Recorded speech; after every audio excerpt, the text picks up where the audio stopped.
વિદ્યાર્થી મિત્રો, પ્રાર્થના માટે તૈયાર. સર્વેની આંખો બંધ. ઓમ સહનાવવતુ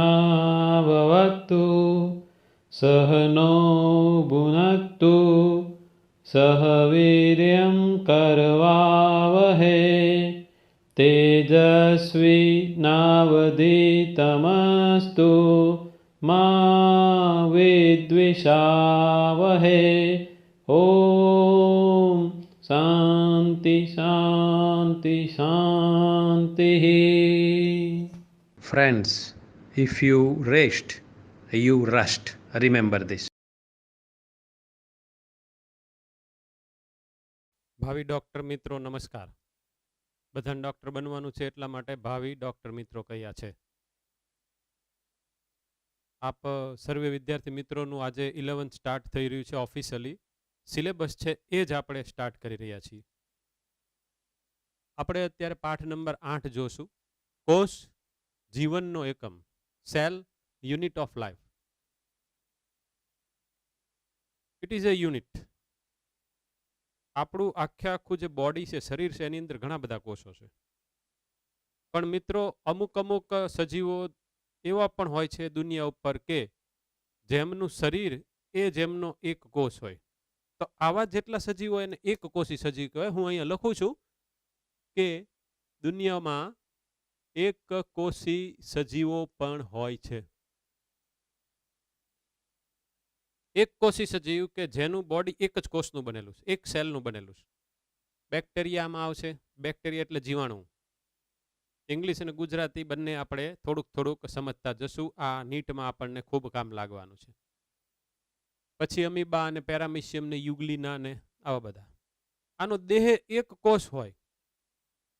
જ્યારે મેજોરિટી આપણે જેને બહારથી જોઈ શકીએ છીએ થ્રુ અવર નેકેડ આઈ, દાખલા તરીકે આપણું બોડી છે કે આપણા ઘરની બહાર કોઈ પણ બધા મોટા વૃક્ષો છે, આપણા ઘરની અંદર રહેતા જે બધા જીવજંતુ હોય, માખી હોય કે પછી મચ્છર હોય કે પછી વંદા હોય, ગટરમાં ને એની અંદર જોવા મળે, કિચનમાં કોક વખત હોય, આ બધા બહુકોષીમાં આવે.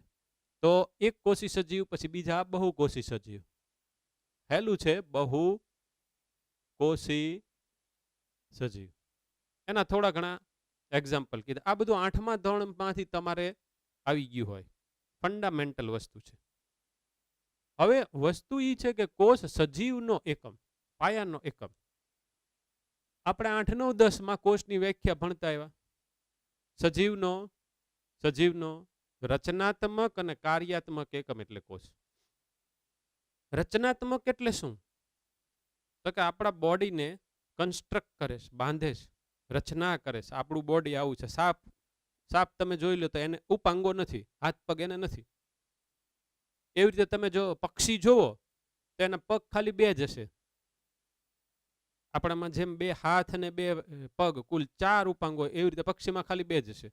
પણ એને પાછી વિંગ આપી દીધી ને, પાંખ આપી દીધી ને, એ ખરેખર અગ્ર ઉપાંગનું રૂપાંતરણ છે. તો બધાની રચના અલગ અલગ. પણ આ જે રચના કઈ રીતે થાય તો કે ઘણા બધા કોષો ભેગા થાય એટલે પેશી બને, પેશીઓ ભેગી થાય એટલે અંગ બને, અંગ ભેગો થાય એટલે અંગતંત્ર બને, અંગતંત્ર ભેગું થાય એટલે એક આખો દેહ બને. જરૂરી નથી કે દરેકની અંદર અંગતંત્ર હોવા જોઈએ. ફોર એક્ઝામ્પલ, એક કોષી સજીવ હોય એની અંદર પાચન તંત્ર હશે નહીં હોય, કારણ કે એમનું બોડી એટલે જ એક કોષ. આને આપણે એક ટાઈપના સ્તરીય આયોજન કહેશું કે ભાઈ અમુકમાં તો કે અમુક બધા સજીવો દુનિયા ઉપર એવા હોય કે જેમનું બોડી ખાલી એક કોષનું જ બનેલું હોય. અમુક એવા હોય કે ઘણા બધા કોષો હોય પણ એની અંદર પેશી ન હોય. અમુક એવા હોય કે જેની અંદર ઘણા બધા કોષો ભેગા થઈને પેશી પણ બનાવતા હોય. અમુકની અંદર અંગ હોય, અમુકની અંદર અંગતંત્ર હોય. આપણી જેવા જે બધા ઉચ્ચ કક્ષાના સજીવો કહેવાય એની અંદર અંગતંત્ર હોય. અંગતંત્ર તો તમને બધાને ખબર જ છે. પાચન તંત્ર, શ્વસન તંત્ર ને પ્રજનન તંત્ર ને એ બધું. બાયોલોજી આમ છે ને ઇન્ટરેસ્ટિંગ છે, મજા પડે એવું છે. પણ ફંડામેન્ટલ થોડા જો વધારે ક્લિયર થશે તો કોઈ જાતનો વાંધો નહીં આવે. આપણે તો પાછા એમાં 360માંથી 330 ઉપર માર્ક લાવવાના છે. તો આપણે વળી પાછા આગળ વધીએ છીએ. રાઈટ. કોષની વ્યાખ્યામાં હતા રચનાત્મક, રચના કરે, પ્લસ કાર્યાત્મક, કામ કરે. કોષ શું કામ કરે? આપણને જીવંત રાખવાનું કામ કરે. હમણાં આપણે કોષ અહીંયા દોરવાના છીએ, વનસ્પતિ કોષ અને પ્રાણી કોષ સાથે સાથે બેક્ટેરિયાનો કોષ. એની અંદર કોષરસ પડેલું હોય, અર્ધ તરલ, નહીં પ્રવાહી નહીં ઘન. ત્યાં બધી મોટા ભાગની જૈવ રાસાયણિક પ્રક્રિયાઓ થતી હોય. એ બધી પ્રક્રિયા ચાલે એના કારણે આપણે જીવંત અવસ્થામાં છીએ એવું સાબિત થાય. તો એ એક કોષનું લિવિંગ સ્ટેટ, એક જીવંત અવસ્થા જાળવવાનું કામ કરે. જો એ બધી જૈવ રાસાયણિક પ્રક્રિયાઓ બંધ થઈ જાય તો એ કોષ કામ કરતો બંધ થઈ ગયો કહેવાય, તો આપણું બોડી મૃત અવસ્થામાં છે એમ આપણે કહેવાય. તો આ બધી પ્રક્રિયા સતત ચાલ્યા કરે છે એટલે જ આપણે જીવીએ છીએ એમ સાબિત થાય. આપણા સ્નાયુ હોય એની અંદર સંકોચન વિસ્તરણ શરૂ હોય. મારો હાથ હલે તો અહીંના જે બધા સ્નાયુ હોય તો સ્નાયુ કોષ ઘણા બધા ભેગા થાય એટલે સ્નાયુ પેશી બને. એની અંદર સંકોચન વિસ્તરણ શરૂ હોય. પછી કોઈ પણ જાતની સંવેદનાનું વહન કરવા વાળી પેશી આપણા શરીરની અંદર ચેતાપેશી છે, તો એનો એકમ એટલે ચેતાકોષ. એમાંથી ઉર્મિ વેગનું વહન થતું હોય. પહેલા નિર્માણ થાય એટલે કે પોતે જન્મે પછી વહન પામે. આ એક એક વસ્તુ હું જે બોલું છું ને, સ્નાયુ સંકોચન ને ઉર્મિ વેગનું વહન, સંવેદનાનું વહન, આ એક ટોપિક આવવાનો છે, એક લેક્ચર ચાલવાનો છે. એટલે ઇન્ટરેસ્ટિંગ બહુ છે. અને જો ડૉક્ટર બનવું હોય તો આ બધી માહિતી આપણી પાસે હોવી જ જોઈશે. આ બધાના ફંડામેન્ટલ આપણી પાસે ક્લિયર હોવા જ જોઈશે, તો જ આપણે સારા ડૉક્ટર બની શકીશું. તો હવે કોષની વ્યાખ્યા નીકળીને રચનાત્મક અને કાર્યાત્મક એકમ. આપણા બોડીમાં કોષ આપણને જીવતા રાખવાનું કામ કરે ને આપણા બોડીને કન્સ્ટ્રક્ટ કરે છે, રચના કરે છે. એટલી એવી વ્યાખ્યા આવતી હતી કોષની તમારે 8મા ધોરણમાં. અત્યારે આવશે, પણ અત્યારે હું જે કોઈ પણ એક ભાગ ખોલવાનો છું લેસન 8માં, એ 8.3 છે કોષનું વિહંગાવલોકન, એન ઓવરવ્યૂ ઓફ સેલ. આપણે ખાલી કોષને જાણવો છે કે ભાઈ કેવું કેવું. ખાલી આપણે અત્યારે આજના લેક્ચરમાં કોષ વિશેની ફક્ત ઉપર છલ્લી માહિતી લેવાના છીએ. કોષના કદમાં ફેર હોય, એના આકારમાં ફેર હોય, એનો આકાર એમના કાર્યને અનુરૂપ હોય. હમણાં આપણે જોશું સ્લાઇડની અંદર કે ચેતાકોષ છે એ પોતે શાખિત છે ને થોડાક લાંબા છે, પણ કઈ બધા કોષ એવા ન હોય. અમુક પાછા ગોળાકારે હોય, અમુક પાછા સ્તંભાકારે હોય, બધા અલગ અલગ એમના આકાર હોય. તો એમના આકારની અંદર જે વિવિધતા જોવા મળે છે, વૈવિધ્યપણું, એ એમના કાર્યને અનુલક્ષીને હોય છે. હવે આપણે આગળ હાલીએ છીએ. આપણે જોઈશું કોષના પ્રકાર. કોષના પ્રકાર, ટાઈપ્સ ઓફ સેલ. હું ઇંગ્લિશ બોલતો જાઉં છું, અથવા તો કાઇન્ડ્સ ઓફ સેલ. મુખ્યત્વે 2 પ્રકાર. એક આદિ કોષ કેન્દ્રી કોષ અને સુકોષ કેન્દ્રી કોષ.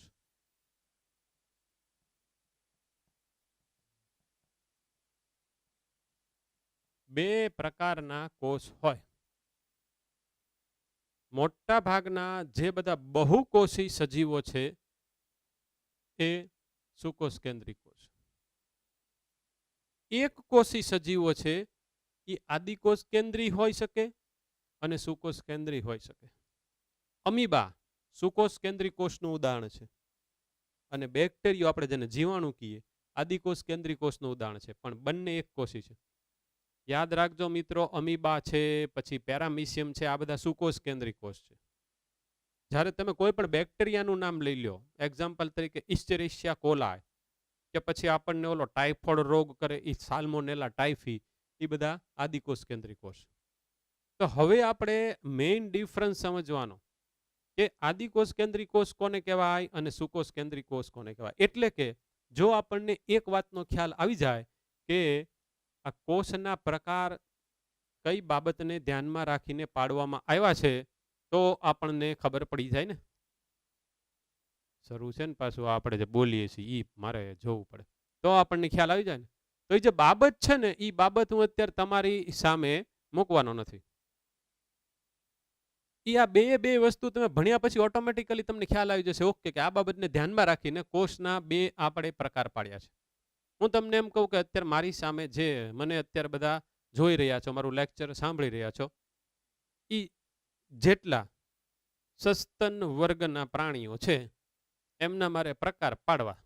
તો એક જણો એમ પાડશે કે ભાઈ છોકરા ને છોકરી, તો ઈ એની સેક્સને અનુલક્ષીને આપણે એના ટાઈપ પાડ્યા કે નર અને માદા. બીજો છોકરો એવી રીતને પાડશે કે હોશિયાર અને થોડાક લોવર. એ તો ટેસ્ટના માર્કના આધારે ખબર પડશે. તો એનો પાછો પોઈન્ટ ઓફ વ્યૂ આડોળો થઈ ગયો કે ભાઈ માર્ક વધારે આવે કે ઓછા, એના આધારે હોશિયાર કે ઠોઠ એમ. હવે ખરેખર ઓરિજિનલી કોઈ પણ સ્ટુડન્ટ કે કોઈ પણ માણસ ઠોઠ ન હોય, એ જે તે સબ્જેક્ટ ભણતો હોય એમાં થોડું ઘણું સમજાતું ન હોય એ વસ્તુ હોઈ શકે. એ પાછો મોટો થઈને બાકીના બધા બહુ સારા મોટા મોટા બિઝનેસ કરે ને આ બધા ડોક્ટરોને પોતાને ત્યાં પાછા કામ ધંધા આપે આવાય હોય ને. આ તો માણસોના મગજની અંદર આવું બધું પડ્યું છે. એટલે પછી થર્ડ પાછો બીજી રીતને કે ભાઈ શહેરના વિદ્યાર્થી અને ગામડાના વિદ્યાર્થી, તો એ પોતે વિદ્યાર્થી ક્યાંનો છે એના આધારે એમના ટાઈપ પાડ્યા, અલગ અલગ બાબતને ધ્યાનમાં રાખીને. એટલે હવે પછી જ્યારે આપણે કોઈ પણનું વર્ગીકરણ ભણીએ ત્યારે અમુક બાબતોને ધ્યાનમાં રાખીને વર્ગીકરણ કરાય. હવે હું અહીં એક બેક્ટેરિયો આદિકોષ કેન્દ્રીય કોષ છે એનો એક ખાલી અમસ્તી આકૃતિના ભાગરૂપે નાનકડો એવો કોષ મારે દોરવાનો છે. સુકોષ કેન્દ્રીય કોષમાં મિત્રો આપણે જે ભણવાનો છે, અભ્યાસ કરવાનો છે, એ પ્રાણી કોષનો અભ્યાસ કરવાનો છે. ગાલના કોષ, પ્રાણી કોષ તરીકે આપણે કોને સિલેક્ટ કરી? ગાલના કોષ. એક સ્કાલપેલ લેવાનો અથવા તો એક ચમચી લેવાની, ગાલમાં અંદરથી આમ કરો તમે, આમ ખાલી આમ છે ને ફેરવો ને એટલે ઘણા બધા કોષ આવે. સ્લાઇડ ઉપર મૂકો, એની ઉપર મિથિલિન બ્લ્યુનું એક ટીપું મૂકો. મિથિલિન બ્લ્યુ એક ટાઈપનું અભિરંજક છે. એ અંદર આવેલ કોષ કેન્દ્રને રંગી નાખે. આગળની જે આપણે બાઉન્ડ્રી હોય જે સેલની એને તે રંગી નાખે. એમાં ખાસ કરીને વનસ્પતિ કોષની જે કોષ દિવાલ હોય એને, એટલે આપણને કોષ માઇક્રોસ્કોપની અંદર વ્યવસ્થિત દેખાય, સૂક્ષ્મદર્શક યંત્રની અંદર. જો આપણે વનસ્પતિ કોષનો અભ્યાસ કરવો છે, વનસ્પતિ કોષ, તો આમાં આપણે ડુંગળીના કોષનો અભ્યાસ કરી શકીએ. ડુંગળીનો કોષ આટલું જ ખાલી લખું છું અને આમાં ગાલ લખું છું, એટલે તમારે સમજી જવાનું કે ગાલનો કોષ. ડુંગળીનો કોષ આપણે કઈ રીતે પ્રાપ્ત કરી શકીએ? તો કે ડુંગળીના ફોતરા પહેલા કાઢી નાખવાના, પછી એના ચપ્પુથી 2 ફાડિયા કરી નાખવાના, ખોલી નાખો એટલે અંદર કેટલાય તે તમને આવરણ મળશે, સ્તર મળશે ને. ઉખાડો એટલે જાડા જાડા થોડા ઘણા હશે માંસલ દળદાર, એમાંથી એકને કાઢો. એમાં અંદરની બાજુએ ચીપીઓ લઈ અને એક પાતળું આવરણ નીકળે. એ જે પાતળું આવરણ નીકળે એની ઉપર મિથિલિન બ્લ્યુ અભિરંજકનું એક ટીપું મૂકી અને પછી આપણે માઇક્રોસ્કોપમાં જોવાનું ડુંગળીના કોષ. આ બેનો આપણે અભ્યાસ કરવાનો છે. હવે લાક્ષણિક પ્રાણી કોષમાં સૌથી બહારની બાજુએ કોષરસ પટલ આવેલું હોય. શું આવેલું હોય? કોષરસ પટલ. આ સૌથી બહારની બાજુ રસસ્તર પણ કહેવાય. જ્યારે વનસ્પતિ કોષમાં સૌથી બહારની બાજુએ સેલ્યુલોઝની બનેલી નિર્જીવ કોષ દિવાલ, નિર્જીવ કોષ દિવાલ દોરીએ આપણે. આ હું જે અત્યારે દોરી રહ્યો છું તે નિર્જીવ કોષ દિવાલ જે જાડી હોય. તો અત્યારે આપણે આવી રીતને આવો આકાર દોર્યો. તમારે રાઉન્ડ આકાર કરવો હોય તો પણ તમે કરી શકો ભાઈ, ધ્યાન રાખજો. તો આ છે ઈ સેલ્યુલોઝની બનેલી કોષ દિવાલ છે. અને કોષ દિવાલ પછી તરત જ તે રસસ્તર એટલે કે કોષરસ પટલ. તો ભાઈ પ્રાણી કોષ લાક્ષણિકમાં બહાર કોષરસ પટલ કે રસસ્તર, વનસ્પતિ કોષમાં કોષ દિવાલ પછી રસસ્તર. કોષ દિવાલની અંદર નલિકામય છિદ્રો હોય એને કોષરસ તંતુકના નામે ઓળખવામાં આવે. એકાદ બે જગ્યાએ આપણે બનાવી નાખીએ. આની વિશે પાછું સવિશેષ 11મા ધોરણમાં જ તે 11મા પાઠમાં આવવાનું જ છે. આ કોષરસ તંતુક નલિકામય છિદ્રો. એટલે એવું થયું કે જો આ બોર્ડમાં હું ઓલા ડ્રિલિંગ મશીનથી એક કાણું પાડી દઉં, આ બોર્ડની જેટલી જાડાઈ હોય એની અંદર એ નળાકાર કાણું હોય એવું હોય આની અંદર. એને આપણે શું કહેશું? કોષરસ તંતુ અથવા તો પ્લાઝ્મોડેસ્માટા. એ એનું ઇંગ્લિશ નામ છે. જે વિદ્યાર્થીઓને એમાં ઇન્ટરેસ્ટ હોય એને વાંચવાનું. મટીરિયલ જે તમને મોકલાવ્યું છે એની અંદર આ બધું આપેલું જ હશે. એટલે જેટલા ઇંગ્લિશ વર્ડ આવે એ બધા વાંચો તો તમને વધારે પડતો ફાયદો થશે નીટમાં. તો મેં અત્યારે આ 3 વસ્તુ. હવે જો આ જે બેક્ટેરિયા હોય ને એની અંદર તો પાછું કોષરસ પટલ ને પછી કોષ દિવાલ ને બહારની બાજુએ એક આવરણ, એને આપણે કેપ્સ્યુલ કહેશું. એ આવશે જ્યારે આપણે આદિકોષ કેન્દ્રિક કોષ વિશેનું એક લેક્ચર ભણશું ત્યારે. અત્યારે આપણે સિમ્પલ જો હવે હું આગળ હાલું છું. પ્રાણી કોષ હોય કે વનસ્પતિ કોષ હોય, સુકોષ કેન્દ્રિક કોષ છે, એમાં સરસ પટલ ધરાવે, ડેન્સ. આ પટલ યુક્ત સેન્ટરમાં કોષ કેન્દ્ર પડ્યું હોય તો આ ખરેખર બે પડશે અને વચ્ચે વચ્ચે છિદ્રો હોય. આ છિદ્રને કોષ કેન્દ્ર પટલના છિદ્રો કહેવાય. એટલે કોષ કેન્દ્રની અંદર અને કોષરસ વચ્ચે જે બધા દ્રવ્યોની આપલે થાય એ આ છિદ્રમાંથી થાય. તો આમાંય તે કોષ કેન્દ્ર તો એવું જ હોય. કોષ કેન્દ્ર પટલ સરસ સ્પષ્ટ, છિદ્રો. આપણે એકલા કોષ કેન્દ્રનું એક લેક્ચર આવવાનું છે, કારણ કે આપણે પાઠ ભણી રહ્યા છીએ સેલનો. એટલે આપણે કોષની અંદર રહેલી તમામ અંગિકા, કણાભસૂત્ર ને હરિતકણ ને રિબોઝોમ્સ ને સૂક્ષ્મકાય ને ગોલ્ગીકાય ને લાઇસોઝોમ ને આ બધી તમામ આપણે અંગિકાનો અભ્યાસ કરવાનો આવશે. અંગિકાઓના બધા લેક્ચર આવશે. હવે કોષ કેન્દ્ર પટલ ધરાવતા કોષ કેન્દ્રને વિકસિત કોષ કેન્દ્ર કહેવાય. સુવિકસિત કોષ કેન્દ્ર કહેવાય. આની અંદર કોષ કેન્દ્ર છે પણ એમાં કોષ કેન્દ્ર પટલ નથી, બાકીનું બધું છે. તો બાકીનું શું એ હમણાં આવશે, પણ એક વાત નક્કી થઈ ગઈ. સુવિકસિત કોષ કેન્દ્ર ધરાવે એવો કોષ, સુવિકસિત કોષ કેન્દ્ર ન ધરાવે, પ્રાથમિક કક્ષાનો આદિ કક્ષાનો કોષ કેન્દ્ર ધરાવે એવો કોષ, એટલે એનું નામ આદિકોષ કેન્દ્રિક કોષ, આનું નામ સુકોષ કેન્દ્રિક કોષ.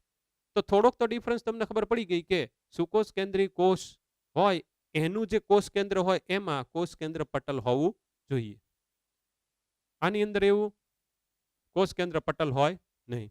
આની અંદર રંગસૂત્ર આવેલો હોય. તમને બધાને ખબર હશે, તમે નામ સાંભળેલું હશે, રંગસૂત્ર.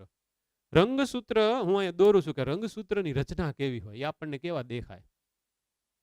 રંગસૂત્ર હોય ને એમાં આ એક રંગસૂત્રિકા, એનું બીજું નામ એકલ સૂત્ર. આ બીજું એકલ સૂત્ર એટલે કે બીજી રંગસૂત્રિકા. હું અત્યારે આકૃતિ દોરી રહ્યો છું રંગસૂત્રની. આ અત્યારે સમજણ માટે છે. એમાં કુલ 2 રંગસૂત્રિકા એટલે કે એકલ સૂત્ર છે, 1 અને 2. એ બંને એકલ સૂત્ર જે સ્થાનેથી એકબીજાની સાથે જોડાયેલા છે એને રંગસૂત્ર કેન્દ્ર કહેવાય. એટલે કે આ છે એ રંગસૂત્ર કેન્દ્ર છે, એને સેન્ટ્રોમિયર કહેવાય. એની આજુબાજુ ડિસ્ક જેવો ભાગ હોય એને કાઇનેટોકોર કહેવાય. દરેક એકલ સૂત્ર ઉપર આ કાઇનેટોકોર છે. સમજજો હરખી રીતે નહીં ભાવિ ડોક્ટરો. કાઇનેટોકોર નું પણ ઇમ્પોર્ટન્સ, અગત્યતા કોષ વિભાજન વખતે આપણે જ્યારે પાઠ ભણશું, કોષ એની અંદર સંભાજન ને અર્ધીકરણ કોષની અંદર થતું હોય એની અંદર આવશે. અત્યારે આપણે માત્ર ભાગના નામ જેને જેટલા યાદ રહે એટલા. 2 એકલ સૂત્ર, એકલ સૂત્રનું બીજું નામ રંગસૂત્રિકા. આ રીતે એરેન થાય તો એક જે આખી રચના બની એને રંગસૂત્ર કહેવાય. બંને એકલ સૂત્ર જે સ્થાને છેદે ઈ પાર્ટ, ઈ પોઈન્ટ, એને રંગસૂત્ર કેન્દ્ર કહેવાય. એની આજુબાજુ એકલ સૂત્ર ઉપર ડિસ્ક જેવો ભાગ હોય એને કાઇનેટોકોર કહેવાય. એની અગત્યતા કોષ વિભાજન વખતે આવશે. હવે આ જે રંગસૂત્ર છે એ 2 એકલ સૂત્રનું બનેલું છે. દરેક એકલ સૂત્ર શેનું બનેલું છે તો કે એક એમાં જનીન દ્રવ્ય તરીકે ડીએનએ હોય અને બીજું હોય એમાં પ્રોટીન. આપણા બોડીમાં પ્રોટીન ક્યાં? આપણા સ્નાયુમાં એક્ટિન ને માયોસિન નામના પ્રોટીન. એ આપણા બોડીમાં કઈ રીતને બને તો કે આપણે જે બહારથી પ્રોટીન યુક્ત ખોરાક ખાઈએ, કઠોળ બધા ખાઈએ, વાલ ને વટાણા ને મગ ને મઠ ને, એની અંદર પ્રોટીન હોય, એનું પાચન થાય એટલે એમિનો એસિડ બને. આપણું આંતરડું શોષી લે, પછી બ્લડમાં જાય એમિનો એસિડ. એ પાછા એમિનો એસિડ પાછા બધા ભેગા થઈને પ્રોટીન બનાવે. આપણામાં આપણું જે પ્રોટીન બને એને આપણે એક્ટિન ને માયોસિન આપણા સ્નાયુની અંદર રહેલા પ્રોટીન તરીકે, પ્રાણીજ પ્રોટીન તરીકે ઓળખીએ. આ બધાની તમારે ડિટેલ આવવાની છે. તો આપણે વનસ્પતિમાંથી લીધેલું પ્રોટીન આપણા શરીરની અંદર પાછું બને એટલે એ હવે આપણું થઈ ગયું, એટલા માટે એને આપણે પ્રાણી પ્રોટીન કહેવાય. અલગ અલગ હોય, સ્નાયુની અંદર એક્ટિન માયોસિન હોય.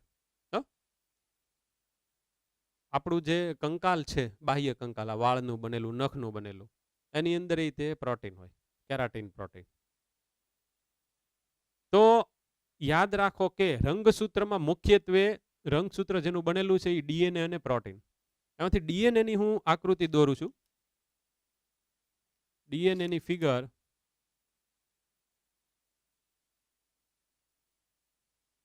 બેવડી કુંતલમય, આ એક અને આ બીજું. આપણે આની આખી આંતરિક રચના હજી ભણવાની આવશે કે આમાં કયા અણુઓ આવેલા હોય ડીએનએમાં. આવું તમે જોયું હશે બધા પિક્ચરના નંબરિયામાં આવતું અમુક જે બધા સાયન્ટિફિકલી પિક્ચર હોય ને એમાં. આ છે ડીએનએ છે. આની જ અંદર આપણા જીવનની બ્લુ પ્રિન્ટ પડી છે. જેનેટિક એન્જિનિયરિંગ, બાયોટેકનોલોજી, અત્યારે કોરોનાની વેક્સિન બને, પછી કોરોના વાયરસનું જે જેનેટિક મટીરિયલ છે એ આરએનએ છે. પણ એ આરએનએ માંથી મારું બેટું ડીએનએ બનાવે. આ બધું તમારે ભણવામાં આવવાનું જ છે ઇમ્યુનોલોજીના જ્યારે બધા લેસન આવશે ત્યારે. અત્યારે બહુ એમાં ન જવાય. હજી બહુ તમે બધા નાના નાના છોટા છોટા બચ્ચા છો, હજી થોડા ઘણા બધા આવા આપણા પ્રાઇમરી લેક્ચર હાલે પછી મજા આવશે. તો આવું ડીએનએ હોય. અને પ્રોટીનને હું આ રીતે દોરી નાખું છું. જોજો ભાઈ, આ રીતે દોરી નાખું છું કે આ પ્રોટીન છે. એમિનો એસિડ ખૂબ હોય, કેટલા બધા એમિનો એસિડનો સમૂહ ઇઝ ઇક્વલ ટુ પ્રોટીન. હવે આની અંદર કઈ રીતના પડ્યું હોય? રંગસૂત્ર આવું છે તો આવું ને આવું જ આમાં હોય એવું નથી. આપણને રંગસૂત્ર આવું દેખાય જ્યારે કોષ વિભાજન માંથી પસાર થતો હોય તે વખતે એક ભાજના અવસ્થા આવે એમાં આપણને આવું દેખાય. બાકી ઈ આવું ન હોય. ઈ હોય રંગસૂત્ર દ્રવ્ય ઝાડ ની જેમ. ઈ ઝાડ હું અહીંયા દોરું છું. જોજો ભાઈ, આને હરખી રીતને ધ્યાન રાખજો સમજવામાં. ઈ મેં આ રીતે દોરી. બીડ ઓન સ્ટિંગ, ઓલી માળા હોય ને માળા એની જેમ છે. તો આ જે બ્લેક કલરના ડોટ ડોટ દોરું ને ઈ છે પ્રોટીન. અને જે બ્લેક કલર નો મેં જે થ્રેડ જેવો ભાગ દોર્યો ને, દોરી જેવો ભાગ, ઈ આખે આખું ડીએનએ છે. એટલે ખરેખર એવું હોય કે આ પ્રોટીન એને તમે ગોળ માનો, નાનકડી એવી દળી, એની ઉપર હું 1 અને 2 વખત દોરીને વીંટાળું છું. એ જે દોરી છે એ આ છે, એટલે કે ડીએનએ છે. એની આખે આખું ઝાડું પડ્યું હોય. આ એક એવી દોરી. હવે જોજો બીજી દોરું. એમાંય મારે દોરવું તો આ જ પડશે. આ પ્રોટીન અને પહેલા જે દોર્યું હતું એ તમારે ડીએનએ માનવાનું છે. આવું પડ્યું હોય, આવું પડ્યું હોય, આમાંય આવું હોય સેમ. તો આ રંગસૂત્ર ઝાડ થઈ. આમાં ક્રોમેટિન મટીરિયલ એટલે કે રંગસૂત્ર દ્રવ્ય છે આ. પણ હજી એની વ્યવસ્થિત ગોઠવણ થઈને આ પ્રકારનું રંગસૂત્ર આ કોષમાં ન હોય. જ્યારે આ કોષ પોતે કોષ વિભાજનની અંદર પ્રવેશે તે વખતે એની બધી અવસ્થા આવે. પહેલી અવસ્થા પૂર્વાવસ્થા, પછી ભાજના અવસ્થા, પછી ભાજનોત્તર અવસ્થા, અંત્યાવસ્થા. એમાં જ્યારે ભાજના અવસ્થા આવે ત્યારે આ એક દોરીમાંથી મેં પહેલા અહીંયા એક બ્લેક કલરની દોરી દોરીથી જોયું, એનો એક છેડો અહીંયા છે, એક છેડો અહીંયા. એ એકમાંથી આ એક એકલ સૂત્ર બને. તો એને જો તમારે આમ સિમ્પલ સમજવું હોય તો જોજો હું અહીંયા કરું છું. આ દોરીને હું પહેલા આ રીતે દોરી નાખું, બરાબર. અને ત્યાં આપણે મૂકી દઈએ વચ્ચે વચ્ચે ઓલા પ્રોટીન. એટલે તમને ખબર પડી જાય કે ઠીક આવું હશે. આ મેં એનું એરેન્જમેન્ટ કર્યું. ઓરિજિનલ એરેન્જમેન્ટ તો આનેથી કાંઈક વધારે જટિલતા વાળું હોય. આ સમજણ માટે તમને અત્યારે આઈડિયા આવી ગયો કે મારી આગળ એક માળા છે આખી આખી. એ માળાને મેં આમ વ્યવસ્થિત ગોઠવી નાખી એટલે આવો એક ભાગ બની ગયો. એનું નામ પાડ્યું એકલ સૂત્ર. તો જ્યારે કોષ વિભાજન શરૂ થાય ત્યારે આ જે ગૂંચવાળો છે એમાંથી સુવ્યવસ્થિત હરખી રીતને આ એક દોરીની ગોઠવણ શરૂ થાય અને એમાંથી એક એકલ સૂત્રનું નિર્માણ થાય. અને આ રીતના આપણને રંગસૂત્ર ભાજના અવસ્થામાં દેખાય. તો આ બધું ભાજના અવસ્થાની ડિટેલ ને પછી પૂર્વાવસ્થાની ડિટેલ ને આ બધું આપણે લેસન નંબર 10 માં આવશે. કોષ વિભાજન વાળો પાઠ છે. 2 રીતે કોષ વિભાજન થતું, એક સમભાજન ને બીજું અર્ધીકરણ. તમને લોકોને ખબર જ હશે. હવે આપણે તો આજે પાછું થોડુંક આગળ હાલવાનું છે. આ બધો ભાગ છે એ કોષરસ છે, એ તમને બધાને ખબર છે. બધી જૈવ રાસાયણિક પ્રક્રિયા મેજોરિટી આમાં થાય છે. એટલે આ એવો ભાગ છે, એવો એરેના છે, એવો એરિયા છે કે જ્યાં આ બધી જૈવરાસાયણિક પ્રક્રિયા થાય એટલે કોષ જીવંત છે, કોષની જીવંતતા માટે છે. અને અહીંયા જ બધી અંગિકાઓ પણ પડેલી છે, પટલયુક્ત અને પટલવિહીન. અમુક અમુક અંગિકાને એક પટલ હોય, અમુક અંગિકાની આજુબાજુ બે પટલ હોય, અમુક અંગિકામાં પટલ જ ન હોય. રિબોઝોમ્સ હોય તો એનામાં પટલ જ ન હોય, પછી તારા કેન્દ્ર હોય તો એની અંદર પટલ જ ન હોય. તો એ બધી અંગિકા વિશે આપણે થોડુંક નોલેજ મેળવીએ. પહેલું વહેલું આપણે રિબોઝોમ્સ જોઈએ. પહેલા હું આ બધું છે ને પૂરું કરું છું, પછી હું આની અંદર આવી જઈશ. તો પહેલા આપણે રિબોઝોમ્સ જોઈએ. તો કોષરસની અંદર એ મુક્તપણે હોય છે, રેડ કલરના દોરીએ. રિબોઝોમ્સનું કાર્ય પ્રોટીન સંશ્લેષણ.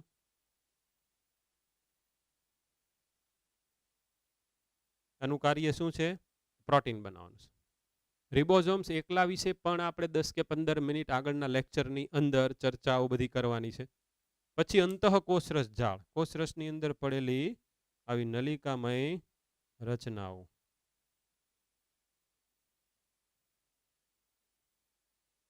અને અંતઃકોષરસ જાળ કહેવાય. આમાંય હોય, આમાંય હોય. એટલે કે પ્રાણી કોષમાં હોય અને વનસ્પતિ કોષમાં હોય. અંતઃકોષરસ જાળ આટલા કટકા થઈને અહીંયા પણ પડેલી હોય. કોષરસ પટલથી કોષ કેન્દ્ર પટલ સુધી લંબાયેલી પણ હોય. આપણે જે અત્યારે દોરીશ એવી દોરીશ.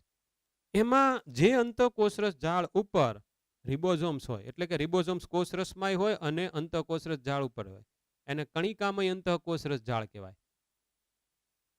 ખરબચડી, આને હું આમ કરીને અડું તો આની ઉપર નાની નાની કણી છે એવું મને ફીલ થાય. પણ જે અંતઃકોષરસ જાળ ઉપર રિબોઝોમ્સ ન હોય એને લીસ્સી કહેવાય, સ્મૂધ. તો એ કોઈ smooth endoplasmic reticulum, endoplasmic reticulum એટલે અંતઃકોષરસ જાળ, એને SER કહેવાય. અને રફ એન્ડોપ્લાઝમિક રેટિક્યુલમ એટલે કે કણિકામય, એને RER કહેવાય. તો આ છે ઈ કણિકામય છે, આટલીક અહીંયાથી અહીંયા સુધીની કણિકામય, આટલીક છે ઈ લીસ્સી.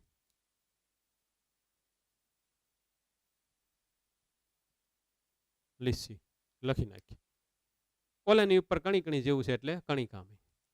ગોલ્ગી કાય,